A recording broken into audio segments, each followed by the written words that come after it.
Hello everyone, I am Luke, and welcome to Battle 127 of the Promethean Directive Season 2, where we have a really big battle between Stormzai, the capital of the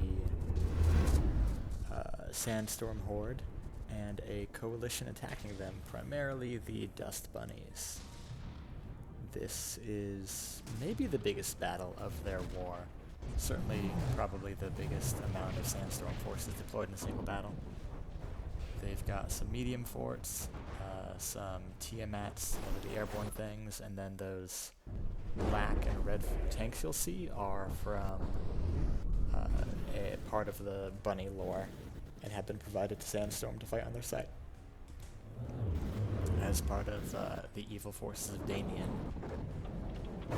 That big craft you see right here, which we'll be back to very frequently, is actually the now mobile capital of the Dust Bunnies. It suffers a lot of civilian casualties this battle, and some military planners may question why it was brought, but it certainly was brought, and there's no disputing that. Here we go ahead and watch classic diff misses. So in this battle, as usual, Sandstorm uses a lot of diff and a lot of thin-walled, mostly like square corner and applique stuff. Guess who also has square corner construction? The Dust Bunnies on that big guy there. Wouldn't surprise me if the Dust Bunny Handman also has some of those too, but it's at least mostly solid. Now the Tiamats do have a lot of flamers, as well as some point-blank diff stuff, but unfortunately we don't see them get great effect on the Dust Bunny capital there. A lot of them miss for some reason. I'm not sure what was up with that. I felt like it was bad detect, but you shouldn't get bad detect on a target that large. Could have also just been flamethrowers being wonky because of how slow their muzzle velocity is. Yeah, you can see the Easter Bunny there is doing pretty good damage to those forts. Eating out huge sections and knocking off some of the guns. But those forts will be active throughout most of the battle, with at least most of their barrels operational. But yeah, this is a really cool and big battle, just seeing that many forces as part of this war. Oh yeah, and one of the Tiamats, finally upgraded with some rams and rubber, actually gets to make some use of them. Although it ultimately dies in this attempt to eat a lot of the civilian population of the Dust Bunnies. But it was a funny collision to see.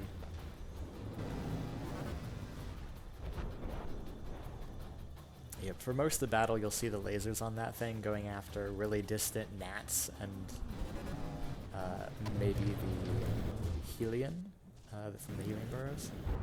But it also targets a lot of these Tiamats, and you'll see the effect it has get worse once all the gnats are gone. The big carriers are souls, if you're wondering. Also, beautiful point-blank work from the medium hive force.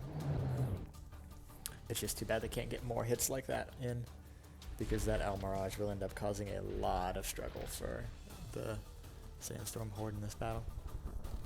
Regarding materials, I think there was a slight but not insane outcost advantage for the Dust Bunny attackers. And Dust Bunny, there are some Erewhon craft. You will not see them for almost the entire battle, but trust me, they're there. They've got like one Soldier of Circumstance and a couple Dopants or something that are orbiting at really long range. But definitely the star of the show here is that big capo. Those are Damien's tanks right there. I believe there were 2 anti-aircraft ones and 2 main battle tanks. And they spend a lot of the war just firing at whatever and to some extent dueling with the walkers.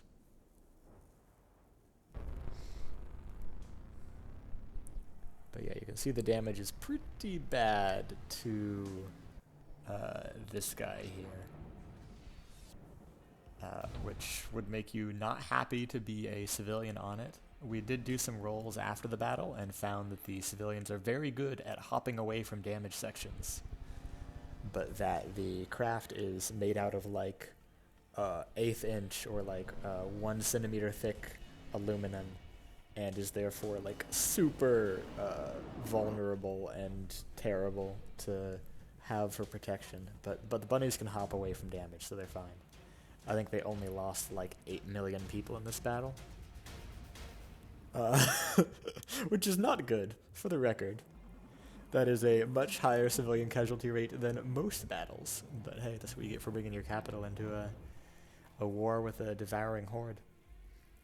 And speaking of bringing your capital into places you shouldn't, I think that the turn that I'm recording this after, or in the next turn, Dust Bunnies are going to be sending their capital against the center of the map.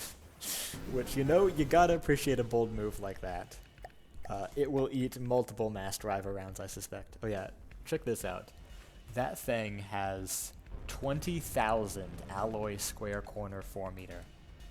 20,000. This thing is massive and as undense as possible. I can still remember the very first time I was playing the glue campaign, and I saw a craft that was made out of square corners for volume reasons, because that campaign had a volume limit. And I was like, huh, that's weird. I know why they did it, but that's odd. And now it's just so normalized that like every non-dense craft in TPD is just wood square corners. Like all of the diff carriers on the Sandstorm side are built that way. All of the super big hollow craft for the Dust Bunnies from Aberaba. I guess honestly just from Aberaba. Some of them they were collabs with their allies, but they're mainly Maberaban built. But yeah, it's just crazy. People love the 4 meter square corners. Oh, I am really yawning. It's only like, it's not even 10 p.m. when I'm recording this, but I am tired, I guess. Or I've been talking way too much. Or my brain needs cooling, because that's one of the proposed reasons why we yawn. I don't know why my brain would need extra cooling right now. It is kind of liquid cooled if you think about blood as circulating both oxygen and heat. Although I feel like it might be liquid heated, I don't know. But yeah, warm brain, common issue. Some people, if you get that kind of problem, like if your brain's smooth, it doesn't have as much surface area to transfer heat. Not that I'm saying I have a smooth brain, it's just anecdotal. Anyway, back to the battle. Yeah, the defenses are getting cooked pretty badly. Especially now that the medium forts are dead, and all the Tiamats are dead as well, so there's no more close range target prio distraction.